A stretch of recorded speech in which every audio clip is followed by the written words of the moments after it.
In our original series, Project Home, Susie Steimle breaks down this concept and where it's already being built.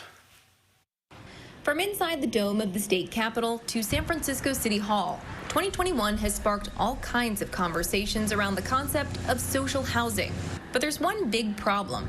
Most people don't really know what it is. How should I define it as simple as possible? I mean, basically, social housing is housing that's controlled by people. Social housing is publicly maintained and owned housing developments. Both State Assembly member Alex Lee and San Francisco Supervisor Dean Preston recently introduced legislation that pushes for social housing. They both point to the success of social housing in Vienna, where 62% of the population lives in this kind of housing, and Singapore, where that number is 82%. And that's something that in Europe and Asia they've had for a very long time, and we can derive some very successful models from them. Social housing can take many forms, but at its core, it means taking a property off of the real estate market so that it can be owned either by the tenants as a collective or by the government.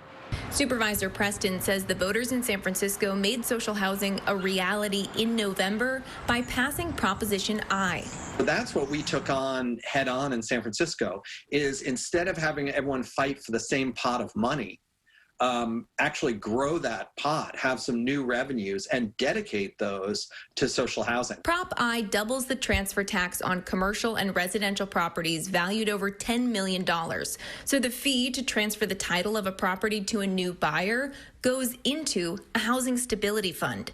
This year, that money will be split between COVID rent relief and a social housing fund. But by 2023, 100% of funds will go to social housing. San Francisco's controller estimates this could generate $196 million a year.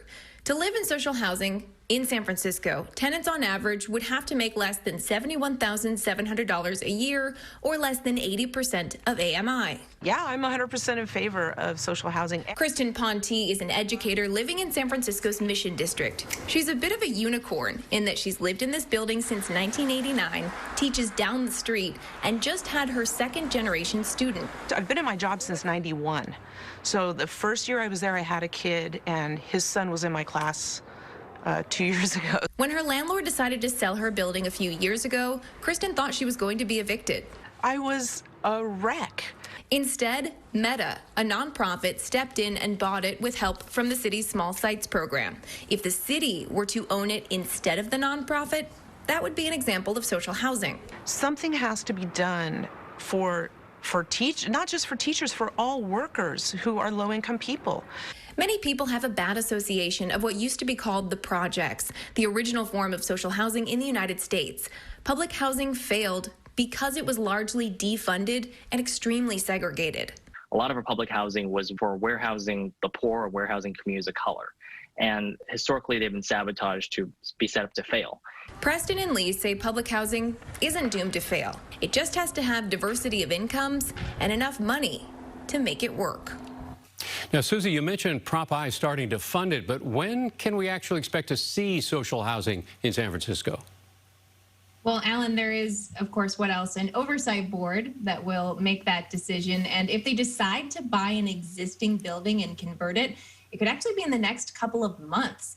But if they decide to build from the ground up, of course, that will take a lot longer. So we'll see what they decide, which should be sometime this spring. But it's coming. All right, Susie, thanks so much.